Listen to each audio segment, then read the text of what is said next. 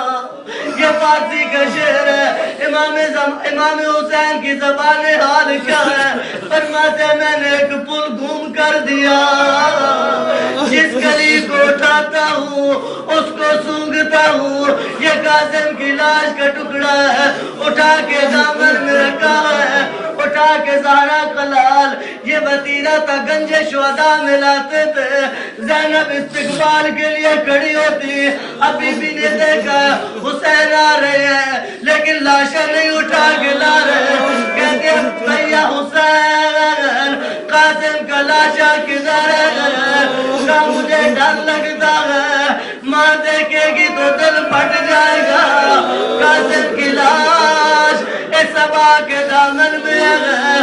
خدا کی قسم مروا کے کان پہ امام کی آواز پڑی ہے, کہتے آقا مولا مجھے دکھا میرے اللہ نے میری قربانی کیسے قبول کی ہے. زہرا کے لال نے ابا کے دامن کو زمین پہ رکھا ہے. مروا دیکھتی ہے اور کھڑی ہو گئی. کہتی کلثوم کو بلائے, زہرا کی بیٹیوں کو بلائے اور بیویوں کو بلائے. ساری بیویاں اکٹھی ہو گئی. کہتی ہے مجھے مبارک دو, میری قربانی سب سے زیادہ اللہ کی بارگاہ میں قبول ہو گئی. وہ تابوت آئے گا, جا کے سلامی کرے, اصل مولا کو پرسا دے. اجرکم اللہ, اجرکم اللہ.